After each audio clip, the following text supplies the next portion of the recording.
Você, desenhista iniciante que almeja desenhar dentro do estilo anime, de certo já percebeu que na maioria dos mangás, na maioria dos animes, os rostos se assemelham em muitos diferentes aspectos, especialmente os rostos dos protagonistas. Eles se assemelham no tamanho dos olhos, eles se assemelham no queixo triangular ou no nariz diminuto, que muitas vezes é reduzido a duas narinas quando não seguem o formato de L.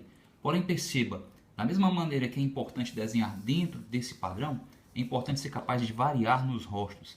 É importante ser capaz de desenhar fisionomias substancialmente diferentes. De maneira que há muitas técnicas de desenho que vão ajudá-lo a obter esses resultados. Ou seja, obter rostos triangulares, rostos de olhos grandes, mas que tenham identidade própria, que tenham uma personalidade própria, única para cada personagem, que causam essa impressão, reservam essa impressão para cada personagem.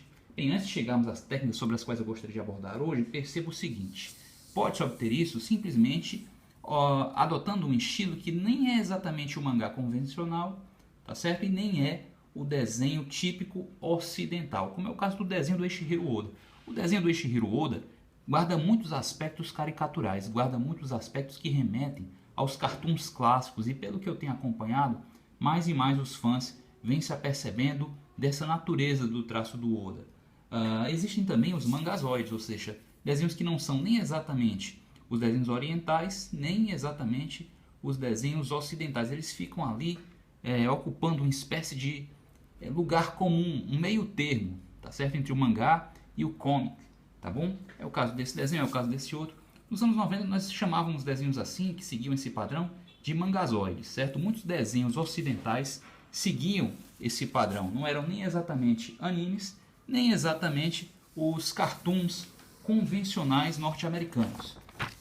Normalmente nós costumamos diferir um personagem de mangá, de anime, um do outro, colorindo o cabelo com uma cor diferente ou os olhos, certo? Esses recursos são extremamente úteis e jamais deixarão de ser utilizados. Perceba, existe uma grande área no cabelo e nos olhos que dá destaque para essa cor e individualiza o personagem. Porém, é muito importante valer-se de técnicas de desenho, técnicas de esboço, técnicas de proporção para obter resultados verdadeiramente distintos, tá bom? Então vamos começar revisando quais são os principais elementos empregados no desenho da cabeça. Vocês sabem, eu me refiro ao círculo e, no caso dos mangás, ao triângulo. Primeiro elemento a se observar, primeiro recurso gráfico a se levar em consideração para obter rostos mangás consideravelmente distintos uns dos outros. Refiro-me à distância entre o triângulo e o círculo. Quanto maior for essa distância, mais comprido será o rosto obtido, o que é perfeito para rostos masculinos maduros, rostos de homens mais velhos, ou mulheres adultas, mulheres mais velhas, tá certo? Perceba, esse distanciamento vai tornar o rosto muito mais adulto. Se você combinar isso com o estreitamento dos olhos e com uma redução do cabelo, no caso dos homens, ou seja, um cabelo não tão frondoso, você vai estar obtendo um rosto de um homem mais velho, dentro do estilo mangá, com muita facilidade. Percebem como é fácil esboçar algo assim?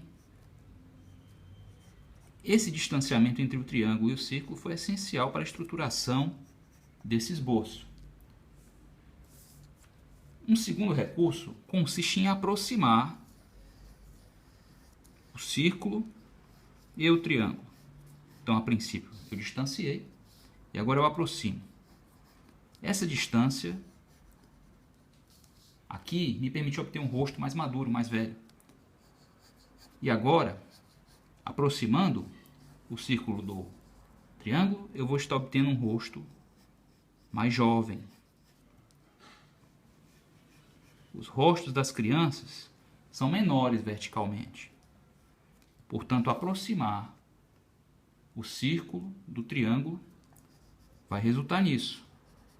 Eu posso tornar o cabelo algo mais frondoso, o inverso do que eu fiz aqui. Posso ampliar a franja né? Dando ideia de juventude, certo? Eu também posso ampliar os olhos. Percebam que esse garoto aqui é algo mais novo, parece ser algo mais jovem que esse outro. Muito bem, agora eu preciso que vocês atentem para a largura do triângulo. Quão mais curtinho for o triângulo, quão menor a largura do triângulo, mais largo parecerá o rosto. Eles são inversamente proporcionais, essas medidas são inversamente proporcionais. Se você diminuir a largura do triângulo, o rosto como um todo parecerá mais largo. Novamente, isso é muito útil para crianças ainda mais jovens que essa, certo? E para mulheres.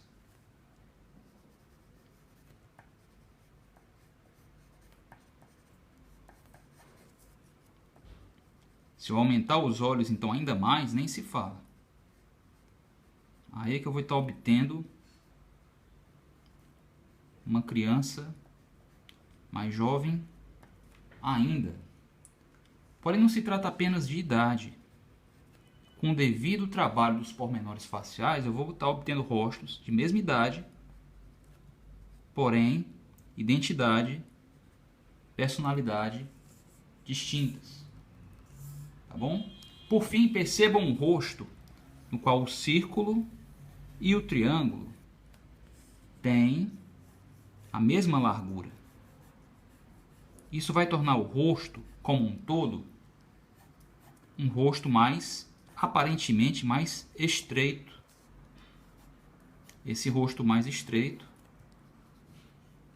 estará concordando melhor com figuras mais velhas. Porém, reitero que, se você trabalha devidamente o corte de cabelo e os pormenores faciais, você pode usar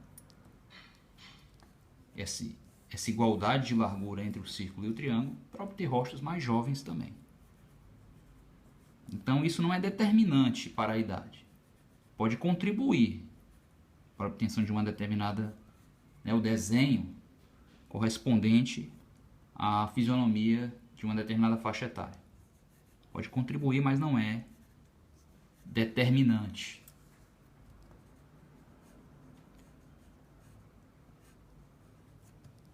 Esses rostos têm cabelos muito parecidos, olhos idem. Eu usei basicamente dois tipos de olhos, um padrão de olho mais estreito e outro maior, certo? Mas percebam que, apesar de eu ter variado pouco nos cabelos, tá certo? Ter variado pouco no formato dos olhos, cada rosto desse tem uma personalidade que lhe é própria. Esses personagens são distintos uns dos outros. Se você compreender o raciocínio, se você valoriza esse tipo de conhecimento técnico sobre desenho, eu aposto que você já deve ter se inscrito aqui no canal. Se inscreve no canal e se você deseja obter mais conhecimento desde já, eu sugiro fortemente que você assista a playlist recomendada.